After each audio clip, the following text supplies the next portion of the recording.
Hi, everyone. Good morning and welcome to this talk. Thanks for taking the time to be present here.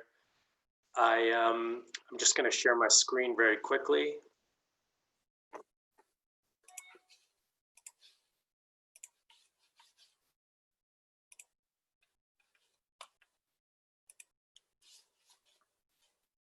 Here we go. So today's talk is going to be focused on the energy transition. And I'm going to talk a little bit about the impact that IoT and digital transformation is having on this industry. And then I was going to go into a little bit around personal brand and some of the trends I'm seeing and career paths and maybe some advice, and take your questions on any thoughts you have or concerns you have about your next career move. Okay. The objective today is to provide an overview of the industry. There is a lot to take in around the energy transition.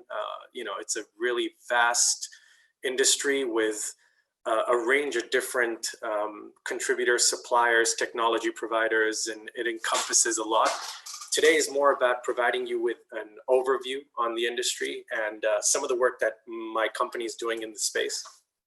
And then discussing some of the trends that we're seeing in the world of investment and kind of what I'm hearing from some venture capitalist firms and investment houses in terms of what they're looking at putting their money behind.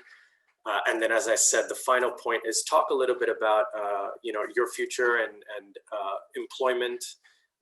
And given COVID, try and look at it from more about a current economic climate and see kind of where we're going to move, go moving forward. So these are the three key areas.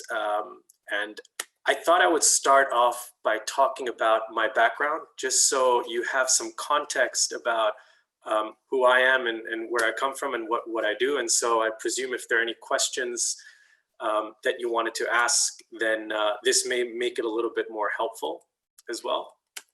So I started my career in Google. I've given short descriptions. I'm sure everybody knows who Google is. I then worked at Facebook, and both of those roles involved business development. And soon after that, in 2012, co-founded a company with a couple of colleagues and partners, specifically around nanotechnology. So Crystallusion was our first business, and then we evolved into this company called Global Nano Network, which we started up only 2 years ago.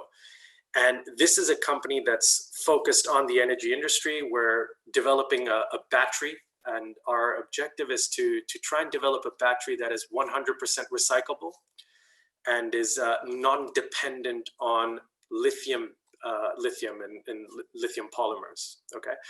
And so I have a little bit of experience in this field, and we also do a lot of work in rural parts of India. So I'm sharing this with you so you have a feel for who I am and what my background is. So the reason I'm excited to talk about this topic, the energy transition, is because energy literally covers every aspect of our lives. If we think about it, everything from light bulbs to your cars, to your houses, to mobile phones, laptops, you name it. Literally, we are surrounded by the demand we have as a nation, as human beings for energy. And so what we're starting to see is this radical shift in what is called the energy transition towards more sustainable sources of energy. And that's effectively, in a nutshell, what this is. Now, I've pulled up this article just because, I think it highlights very quickly what we're trying to address with this energy transition, which is we are very heavily dependent on fossil fuels, as we know. We're constantly, whether it's cars, planes, trains, etc., buses. And what seems to be happening now in this trend is that we're going to be shifting away from fossil fuels into more sustainable sources. And the impact this is going to have on global economies, on businesses, on suppliers, on every part of the ecosystem is going to be really incredible. And so if we look at the profound ramifications this can have on the financial markets, even simply from thinking about it from a COVID perspective of what we've seen over the last few months, we get a glimpse into how big an effect this can really have. For those of you that do look at the global markets and follow trading, it was since a very, very long time that oil prices actually went into negative territory. Now, for oil prices to go into negative territory is a really, really big deal. And it was so bad that at one point they were looking at, how do we just simply store this? Where do we store the excess supply that there is of oil? And so the only companies that were trading that were actually making any money were the ones that are able to store it, right? So think of how much you pay per liter for petrol to fill your car, and how much of an effect that is having on the industry, that all of a sudden, instead of having an excess of supply and requiring more and more, what we're seeing is that all of that excess that is existing has to be stored because no one's using their cars anymore. Because all of a sudden the aviation industry has gone into lockdown and there are less flights, and 75% of the fleets of airlines are now on standby and parked away. And so this was a really, really interesting glimpse into what could happen when this industry is so dependent on fossil fuels, and when this energy transition occurs, what is the next step and what's going to occur from there.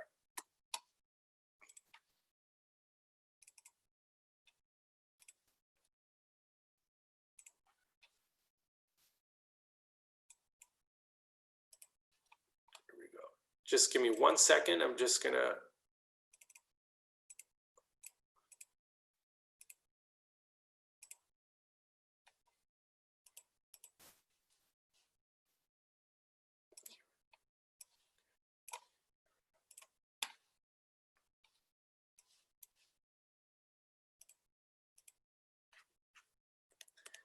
So as I mentioned, and the reason this is an extremely interesting topic is because it spans across everything we do, right? So, now we're shifting towards this world where IoT and digital transformation is becoming even greater. If you think about the number of people that are now working from home, a lot of tech companies have said this is the new norm. This is what they want to encourage their employees to do. So they're all going to be starting to work from home more and more. Again, the use of energy doesn't change between what they're doing in the office to their houses, but the way the energy is distributed does. And we're thinking about things like connected fridges. So not only are fridges now plugged into the grid, but they're now providing you with additional technology or utility, right? By being connected to the cloud and being able to do some really sophisticated things. The demand for this is only going to increase as we progress.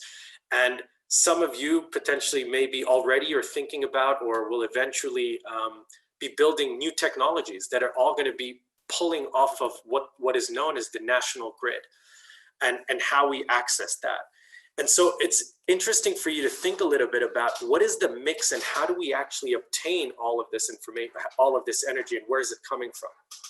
So this is just a small glimpse, and I don't have too many slides, I should say. I've just got a few, and was hoping to start a discussion and answer any questions that you may have, or even take comments from yourselves. But this was just a glimpse to show you what is meant by the energy mix and what is meant by this energy transition. As you can see, a big part of it is dependent on fossil fuels. And what we're looking at is how do we reach more sustainable development or sustainable goals, moving forwards 10, 20, 30, 40 years from today. And obviously the key thing to take away from this is when you're looking at the colors, if you like, right? Green tends to be affiliated or associated with renewable energy. As you can see, by 2040, the goals are to really push that. Now, what's really important to also understand from here is this is not only being driven by the fact that we have challenges with climate change. We're seeing these become more and more apparent, and scientists are proving to us this is something critical that needs to be addressed quickly, today, not tomorrow. But this is also being driven by policy. This is being driven by economies and governments. So when you start to have policies in place that stipulate exactly how much you can pollute the environment, or how much of your mix can come from fossil fuels. This starts to become more and more important for the private industry to take it seriously, to start to shift their efforts into trying and becoming more sustainable and becoming greener. And so when I think about this industry as a whole, and I'm looking at the macroeconomics behind it, what's really fascinating is the energy industry has been shifting from just a sole provider, a sole source of energy, to a much more decentralized network. Now, what's meant by that is, the reason you'll see this image on the slide is the national grid, for example, over here. So not only in the United Kingdom, which is where I live, but even in the US, they're a player, and they're one of the main suppliers of electricity in the country. Okay, so the grid controls how you access electricity in the country. Now, their job is not as simple as we're getting energy from one place and then we have to distribute this across the entire country. They're now starting to receive millions of data points and a wide range of energy sources that come into the grid that need to get distributed effectively. Now, why this is so incredibly important is because demand and consumption for energy is not linear. We have different peaks of time when we require and where our demands for energy are higher. So for example, pre-COVID, you could say that when you come home, you'll switch on your TV, you'll be going for a shower, and you'll be utilizing your lights during the evening when sunlight's down. And so all of a sudden you'll have this peak and this spike of demand as a consumer that is then reflected on the data points that get sent back to the grid. So the grid can see that, in the evening, certain hours, these are peak times. Now, if you think about it from the energy mix and you think about all the different sources of energy that are coming in, the other challenge you have is about the reliability or sustainability of where this is coming from, and how you have to create the perfect mix in order to give people their electricity, right? For people, when you think about your own needs, you talk about behind the meter, so the consumer on that front, all you care about is, do my lights go on? Is my fridge connected? Is my TV on? Can I watch Netflix? And that seems to be working, then that's fantastic and that's great. But from a national grid perspective, it's how do we manage all the different points of entry, and how do we understand and use big data and IoT to really be able to deliver all of the energy that's coming into our grid to our customers. And so talking about digital transformation and IoT, I think this is a great example of an institution that requires the ability and capability to be able to deal with all of this information and all of these different entry points into being able to provide a utility that we need as a nation, right? If I were to think a little bit about the complexity around how to do this, just a really quick example, not too long ago, only a few months ago, we had a blackout in part of the UK, which meant that all of a sudden, a number of households in the UK were not able to switch on their lights and internet, right? When you think about this back in the day, this was relatively common. If you go to some emerging markets, this is still common today. They use power generators to be able to deliver electricity when there is a blackout. And that's because the grid is not able to deliver this for whatever reason. Maybe supply at that given moment in time is low.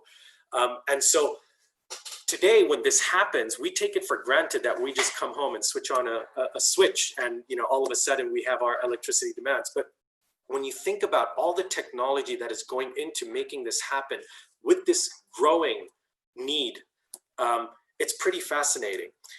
And so what I do as a business is we focus on one specific area, which is energy storage.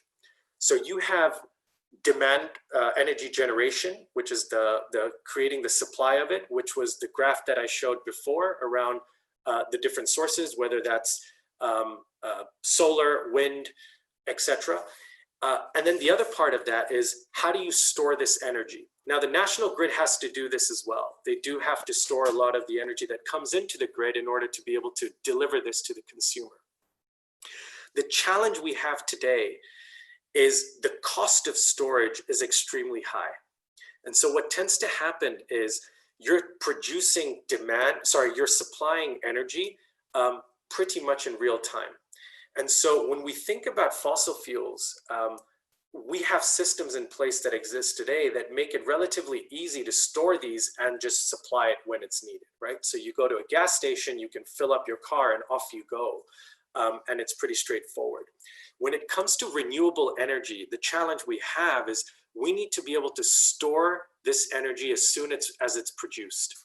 So when you think about solar technology, if you have solar and it's sunny during a certain part of the day, there are obviously other components that go into the efficiency of solar technology and what's being built. But you need to be able to store that energy if you're not home, for example, and no one's using any electricity at that point in time. But because these batteries and these energy storage systems are really expensive, it becomes really, really challenging to address this problem. And so you have to think about a whole range of different solutions in order to make this work. Now, one of the things that is happening is you have organizations or institutions like the National Grid that have, of course, technologies and have battery, so they call them grid storage systems.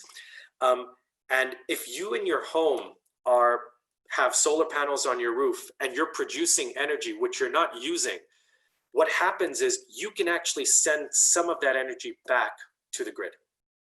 And this has become quite common.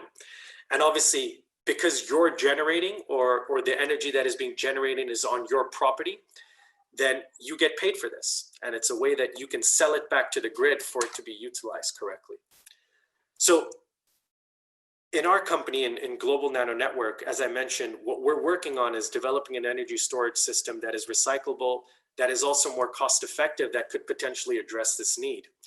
And we use this concept, which is, imagine if all of your energy requirements were met through truly sustainable sources of energy, right? So you have solar power, solar panels here, you have an energy storage battery, and then everything you do from there on, whether it's charge your electric vehicle, charge your mobile phones, watch TV, switch on your lights, have a shower, whatever that might be, it's all met through real sustainability. As I mentioned, this vision sounds more simple than it really is to execute due to the complexity of this industry. And so there are a number of different organizations trying to figure out, how do we do this? And it's not a one solution fits all. It's not going to be the case that there will be one type of battery that can do this and make it work. It's going to be a mix of systems and solutions that will be able to help this industry really thrive. And what we're starting to see is this shift in not only in demand, but awareness towards these greener, sustainable technologies, and especially with energy storage and battery technology. It is thought to be the case that Tesla has been really at the forefront of driving this revolution with their electric vehicles, and all of a sudden, as electric vehicles has been adopted more and more across the world, the need for these battery systems have grown tremendously, and that's really what's given a massive rise to this industry. Another quick note that I can share now is for those of you that do follow what is happening with electric vehicles, if you look just at Tesla's share price and you look at what is happening to some of the more, let's call them traditional manufacturers, Tesla's market cap has gone over and bypassed even Ford, right, in the US, and GM. In fact, their market value is higher than both of those organizations combined. In comparison, the number of vehicles that they're producing compared to the likes of Ford and GM is only a small fraction. So how is this possible? When you think about the number of employees that they have at Ford and General Motors, when you think about the systems and the amount of information and the history that they have, and also all the experience they have. How is it possible that an organization like Tesla, that's, you know, a decade old or so, is now all of a sudden surpassing their values and everything they're doing? It's truly because of this shift towards more sustainable sources of power. And so as part of that new initiative and this energy transition, with Tesla really leading the charge in large part, what you're starting to see is that policies are being put into place to be able to support this. So it started off with you would get some sort of subsidy to be able to put solar panels in your houses. So for people that were willing to do this, in many part, actually, when it first started, governments were pretty much funding these solar panels to be put in your home. So imagine that, right? You all of a sudden get a call to say, we're an organization, we want to come and fit in the solar panel, and you know, it's not going to cost you anything. These subsidies have stopped due to the heavy cost involved in it. If you look at electric vehicles, how this takes place is one of the things that we require is the infrastructure investment. So a big challenge for this entire ecosystem of electric vehicles is if there are not enough charging points, if there's not enough infrastructure investment coming from government, it's very difficult for manufacturers to be able to scale up more, and for, more importantly, consumers to buy into that proposition, and for consumers to adopt and buy electric vehicles because they're not able to charge their cars in many points. Now, obviously, you know, in countries like Spain, where BTS is in UK, there are many, many more infrastructure points that there might be in more emerging markets where electric vehicles are still at their early stages. And so what's really critical is how economies and governments are starting to think about helping this shift, and what are the investments they're making, what are the policies that they're putting in place in order to be able to support these new companies, if you like, or new startups that are really trying to push the more sustainable sources of energy. And so as an example, one of the examples I wanted to share was in 2018, there were some studies that were conducted. And what the studies show was that over close to around 60% of the renewable energy that was generated from solar and wind in California was going to waste, right? They call it curtailment. And what that relates to is the inability to be able to store that energy. I think it was, closer to 40%. Now, if you want to put this into perspective, that's enough power to be able to meet the demands of close to 55,000 households. Okay, that's just to put things into perspective. So clearly energy storage is part of this wider energy industry, is going to be extremely important in helping us understand or helping us meet this demand and really play a massive role when it comes to this, the energy storage industry. So I'm just going to quickly check the Q&A part to see if anybody has any questions, but I'm more than happy to answer any questions at this point. So if you do feel like there is anything, just please shout out.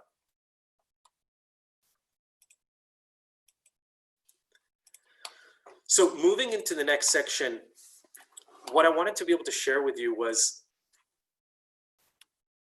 this move and this shift in energy transition is now starting to have a massive impact in the investment world. And so there are these two categories. One is impact investing, and they talk about ESG, which is environmental social governance. So what you're starting to see is that whilst brokers, traders, and organizations, they might have been buying into trading oil or trading fossil fuels due to the fact that, you know, it's a massive industry, energy consumption is increasing. As we've said, with more and more technology adoption, this industry is only going to grow more and more, and therefore the reliance on fossil fuels is greater, and so prices go up and down, and there's volatility, and traders will back that. Now what you're starting to see is that a lot of investment groups, venture capital funds, private equity organizations, they're starting to put their own goals in place in order to have ESG investments. So it's investments in organizations that are going to meet environmental and social goals. that are going to have a positive impact on society. And as this trend starts to grow more and more, policies start to be put in place in order for governments to be able to support this. You're starting to see more and more startups come into play that are really heavily dependent on this and that are trying to make their mark in this space. So just a quick image that helps explain this a little bit more. But what we're talking about is the more impactful the startup in helping us reach our sustainability goals, the more likely they're going to start to see them getting interest from private venture capitalists. And the reason I share this now and the reason I'm talking about this trend is with COVID, one of the things that's become very apparent is with this global lockdown, we're starting to see a radical shift take place with a number of different industries. If you think about how retail will now start to evolve into something very different than what we were probably used to. Over here in the UK, they're starting to talk about how if you go into a clothing store when they reopen, you're no longer going to be able to try your clothes. They need to maintain social distancing. People are going to have to start to wear masks in public places.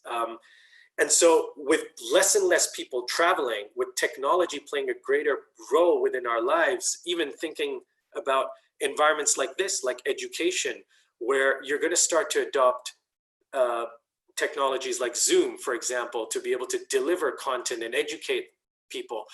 What we're starting to see is that there is this big, big shift towards an environment where actually we need to think a little bit more about our sustainability goals and how that's impacted based on what the current economic climate is. And so I bring this up because when people are thinking about innovation, when you as students or entrepreneurs or people as part of the wider ecosystem are thinking about innovation, where you can align yourselves or align your technology or your knowledge towards ESG type technologies, there is a greater chance that you're now going to be able to approach these type of investors. They are looking for opportunities to invest in that are meeting these or helping us meet these sustainability goals.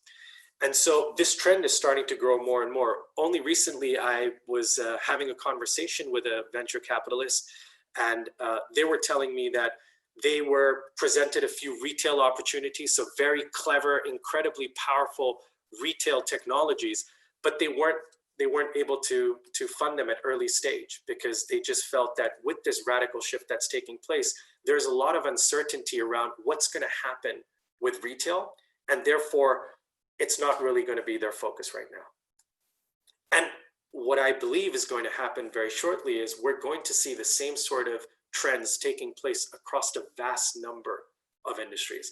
And this is why it's so important. I think IoT, so the Internet of Things, digital transformation is only going to grow more and more.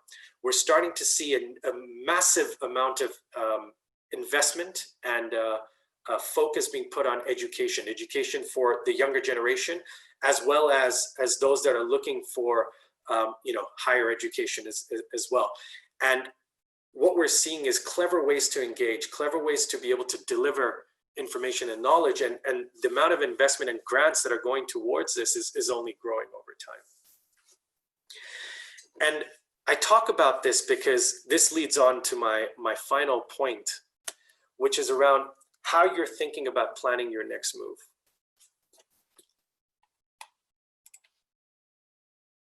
So I had a question, and just before I go on to this, let me just read out the question for those of you who can't see this, which is, do you know how any of the examples of manufacturers that are really purely operating on renewable energy, especially solar, and is this the biggest hurdle to this cost of energy storage? Is it really batteries? So the question being, sorry, let me rephrase that, which is, is there any organizations that is operating 100% on renewable energy? So that's a good question. The answer is I don't have any examples that I know of that operate purely on renewable. There are organizations, though, however, that are planning to shift towards it, even tech companies. For example, you have companies like Apple that have invested pretty heavily on solar, and what they've said is they want to be able to make their entire carbon emissions neutral. I can't remember the exact date, but they have given a date to say we want to make sure that we're carbon neutral by that specific date. Google is doing a very similar thing. There are also startups that have come into the energy mix that they themselves only supply sustainable sources of renewable energy. So I would imagine you could consider them to be, pretty much net neutral in that respect, because all they're doing is they're adding to the national grid and supplying energy to them. So the next question, which is, can we give some examples of how IoT can be applied to this? So that's a really great question. One of the things that this industry is really focused on is being able to utilize technology and big data in order to be able to help make those energy distribution decisions. And so you have things like that already exist today, like, for example, smart meters. Smart meters are already relaying information back to the grid to be able to share information like what are those peaks in demand that you're having in your home, in the workplace, in industry, etc. How much energy is being consumed in real time. It's no longer about a monthly bill that comes, or even just a hypothesis of this is how much we predict you're going to spend for the next month, and therefore this is how much we're reserving towards it. There is now real-time information being fed into the grid that is helping make those decisions and helping them also plan the energy mix, right? Because as I mentioned with sustainable sources of energy, for example, windmills and solar, one of the things that's challenging is knowing how much energy you're going to obtain from these different sources. You obviously can look at historical data, and again, big data is playing a massive amount of a massive role in helping understand what those trends look like.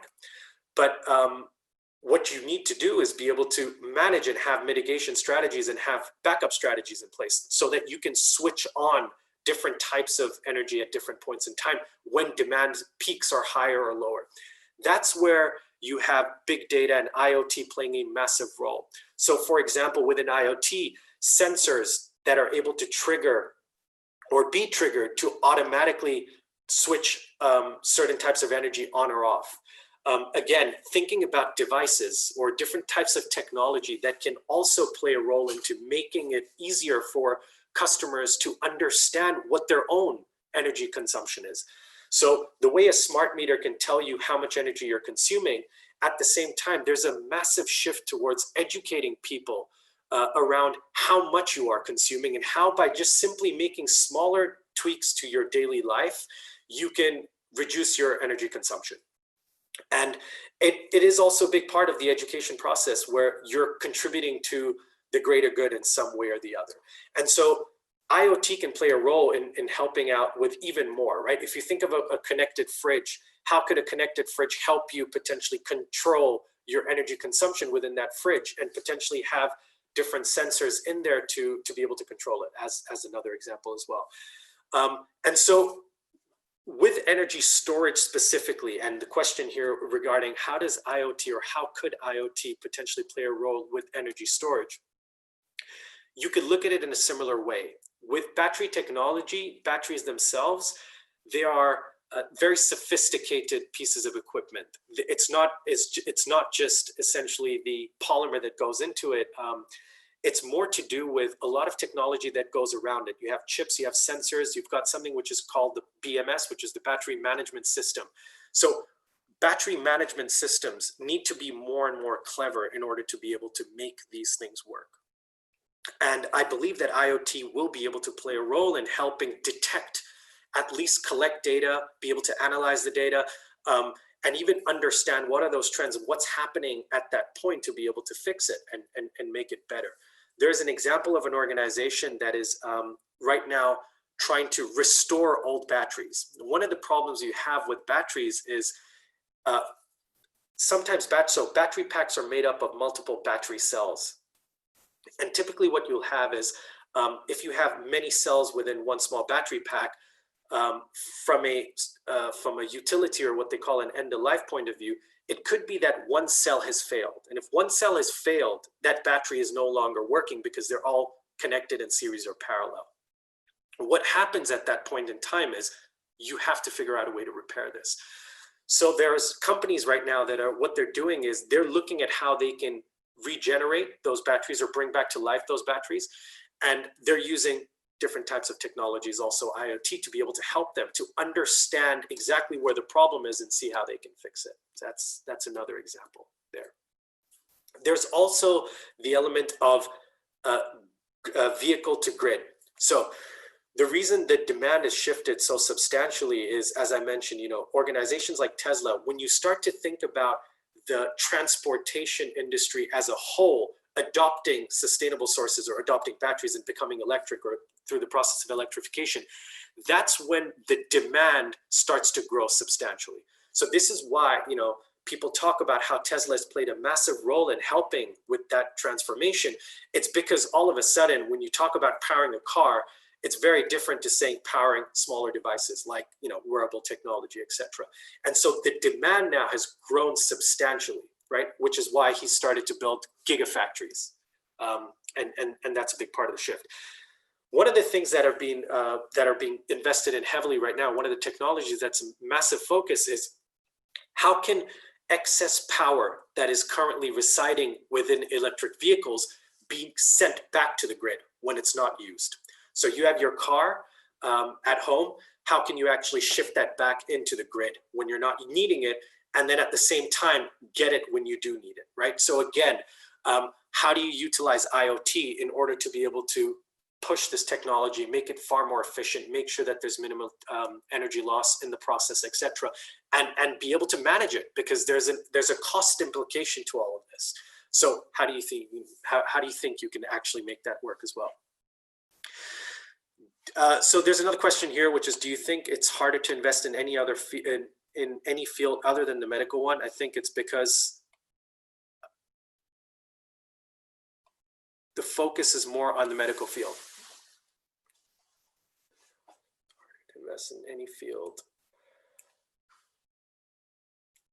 So you're absolutely right. I think if I put this question into perspective, one of the things that's become apparently clear is we're starting to see a massive shift in investment in healthcare as well. This has been ongoing for a number of years. Whether the country's run off of a public health service, which is provided through the taxpayers' money and it's free to all in the country, or whether it's through a more privatized industry, right? Investment in healthcare is massive. Thinking a little bit about, at the example I gave previously, wearable technology is a really good way to look at this. We're starting to get more and more people adopting wearable technology, whether it's thinking about the steps they're taking, et cetera, and how it's impacting their life, how many calories they've burned, et cetera, and what investments gone into this. But there are much more sophisticated investments as well, whether it's in the surgical environment in terms of how technology is playing a massive role there. The medical industry itself is definitely taking a role. In fact, what I'll do right now is I'll share with you one of my thoughts around how you can look at this. Let me just stop sharing here and share my browser.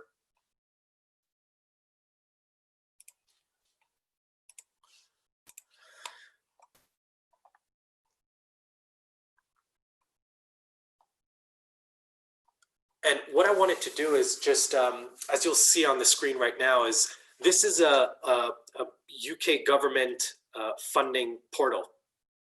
And what you have over here is all the different competition calls. So applications that people can write in order to be able to be eligible for obtaining some form of grant or public funding money, right, to be able to develop ideas. And the reason I pull this up is you talk about healthcare and you talk about some of the challenges that are being, or some of the investments going into this. I like to use this portal as a barometer, and this is not, every country will have this as well. Another really good one to look at is Horizon 2020, which has been developed by the European Union and the UK as well as being a part of that. And what they've done is they start to look at what are the future needs of society, what are the technologies that are going to play a role in helping us get there, how do they meet the policy requirements that we put in place, or the sustainability goals that they have. And Horizon 2020 have what they call the Horizon 2020 sustainability goals around greener technology, sustainable, etc. And I look at this portal because sometimes what tends to happen is these ideas or these propositions are maybe a few years away. And so what tends to happen is startups are looking at how their ideas can gain traction or be utilized today, and what is the requirement right now. Many of them obviously do have the vision about what it's going to evolve into, 10, 20 years down the line. But this gives you a good indication as to where governments are thinking of investing money into. And when you talk about healthcare, as you can see over here, one of the things that are highlighted is the aging population. And what we're starting to see is how healthcare right now is really focusing on this. We know that due to COVID, a big proportion, a massive percentage of deaths have occurred in care homes, so elderly people, which means that we need to figure out ways and find solutions to take care of these people better. And technology and IoT are going to play a massive role into this as well.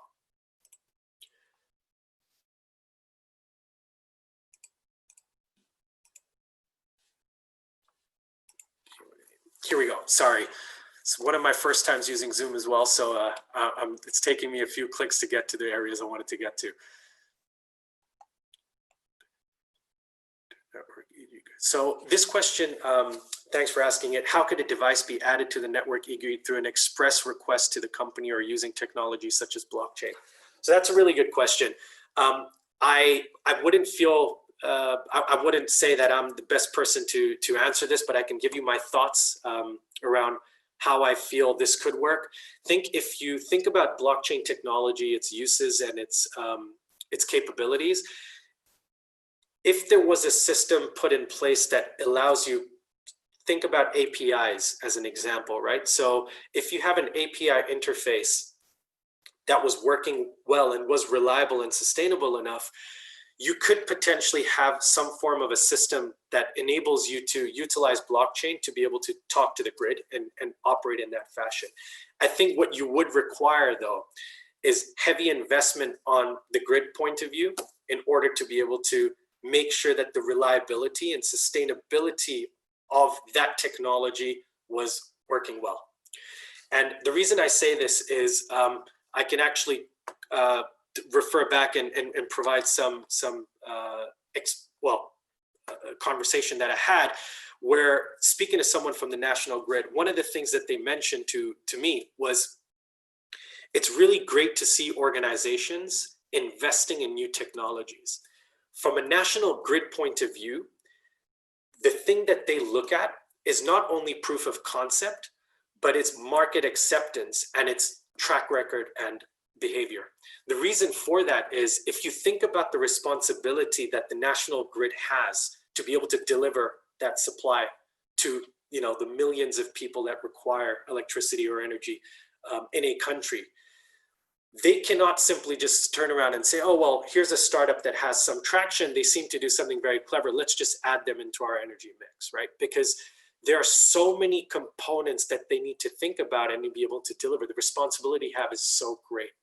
And so I think, to answer your question here is, if you are thinking about devices and systems that are utilizing blockchain technology, while blockchain has been around for a while now and has been working extremely well, there's definitely case studies and proven technologies that show it works.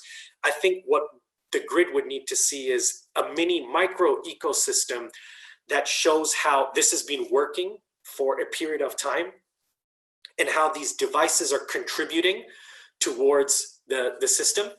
And then from there on, that's how it gets plugged back into the grid. But that does not mean for a second that I don't think that there's a place or an opportunity where you can look at adding devices right now into this energy mix, right? It doesn't necessarily need to be at grid level. It can be behind the meter. So you could be thinking about utilizing, improving concept or developing technologies, as I mentioned, to help consumers right now with their energy consumption, right? And so it's plugged in at, let's call it a domestic environment. You're plugging into homes, and then from there, it starts to scale. As data starts to grow, in fact, it probably would be very interesting for the national grid, because at that point, as an organization, whether you're a startup or someone more established, the amount of data that you're going to be collecting could be extremely valuable to helping them understand, you know, different points, right? Whatever it is that you're measuring with this device specifically. So I think there's a number of different opportunities. It doesn't necessarily need to be something that's scaled directly to the national grid. But I think, yeah, I think there are a few ways that you could go about it and start to think about this specific thing. So thanks for all the answers, the questions. It's really interesting. If there's any follow-up, more than happy to address it. This leads really well into the next section, which was, I just wanted to take a few minutes before the end of the talk to just share my thoughts on the future and the next moves that you need to think about within your own careers as well, whether you're students or you're working already in organizations.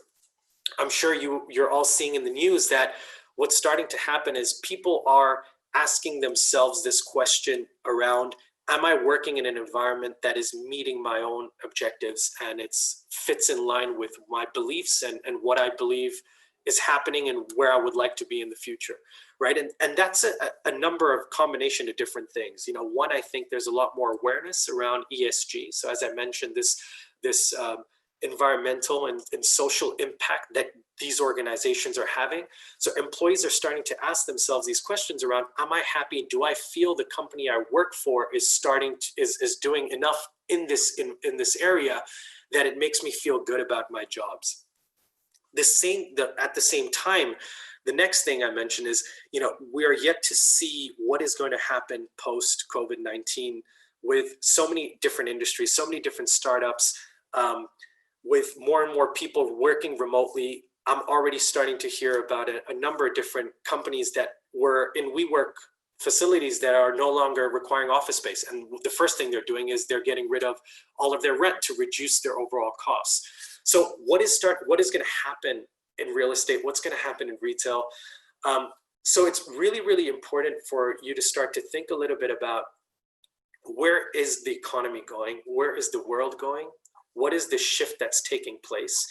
And how do you, as an innovator or someone with a lot of experience or skills within IoT or digital transformation, what is the role that you can actually play in this environment? And I say this because it's more and more important to be able to help, if you like, construct your CVs if you really understand what your own objectives are. And one of the things I wanted to do is go back to this website that I was sharing with you.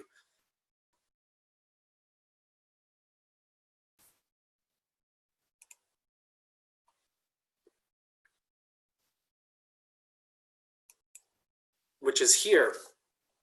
And as I mentioned, as you can see, the types of technologies that are being invested in are really, really vast. I mean, this is an example of hardware. So designing sustainable plastic solutions, right? Whilst they're thinking about how we utilize or repurpose plastic, which is a massive problem to the environment, there's not only a hardware component to this problem, there's also a software, or there's also a cloud-based solution to this problem around how we become more efficient at understanding potentially different types of materials. Maybe IoT plays a role within that, right? If we think a little bit about where we're going with manufacturing and automation, there are many, many different concepts there that where IoT and digital transformation play a massive role in helping those specific industries as well. And as I mentioned at the beginning with energy, the energy industry is not just batteries or fossil fuels or, you know, one element to it. You have so many different data points coming into it, so many different types of technologies that make up that mix, that even going into this transition, there's only going to be an incredible amount of opportunity being created there.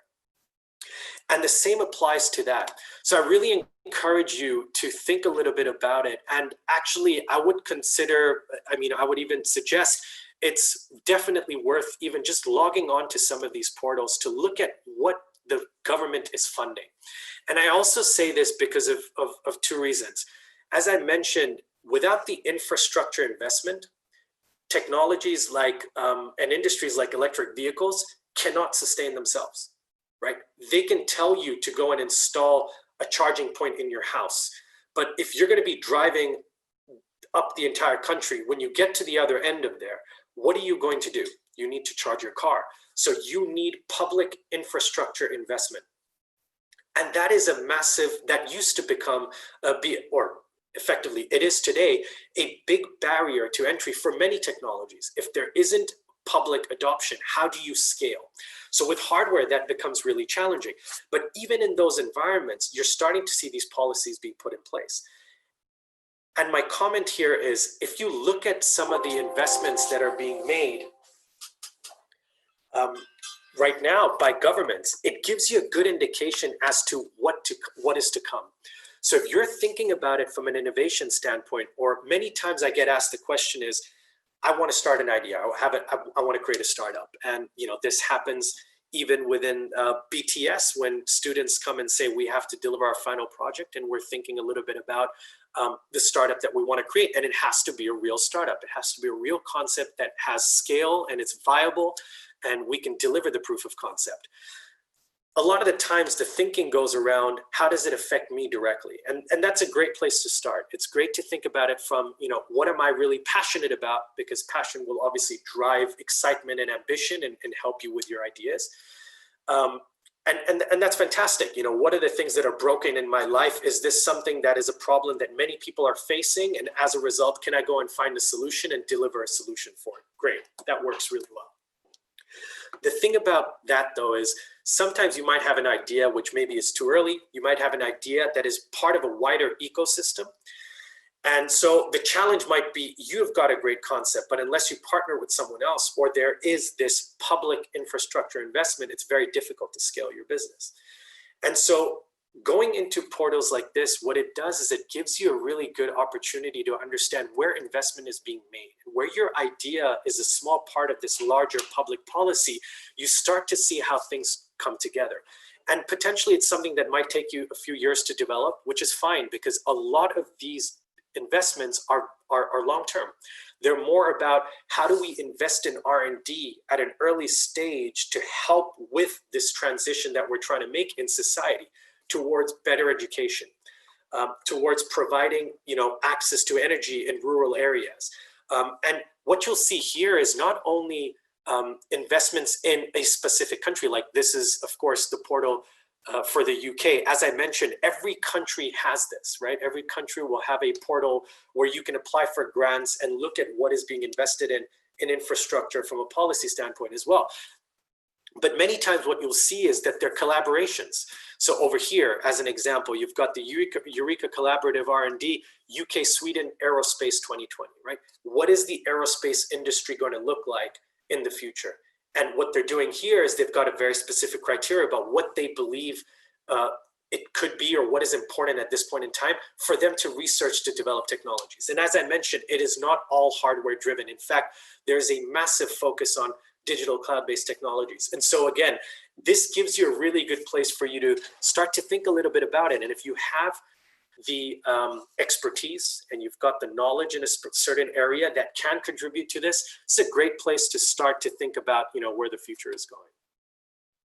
So I'm just going to quickly check if there are any other questions, but just leaving you with my final thoughts on that. When you think about your careers, the next moves you're making, it's really important to look at where the economy is going and what are the trends that are taking place, both from an investment standpoint, because as I mentioned, if you are developing a technology that's really, really great, but was for pre-COVID time, then potentially investors today are thinking it may not work in today's environment, or more importantly, it doesn't meet the ESG standards and goals that we've set ourselves. So how do you start to incorporate that within your solution today? That's becoming a much, much bigger part of the portfolio of these large funds. And it's becoming a much more part of the wider ecosystem where, big organizations are starting to think about the types of startups that they want to acquire and how that helps them promote these ESG goals that they have, and how it's good for their brand to promote the sustainability element as well. So yeah, that's the end of the talk. I'm not sure if there are any more questions that you have. I'll give it a minute, and in that process, if there aren't, then yeah, I just wanted to thank you all for taking the time to listen to this talk. And yeah, my email is at the front of the slide. I believe this presentation gets shared online as well. So if there are any questions in the future, I'm more than happy to address them as well.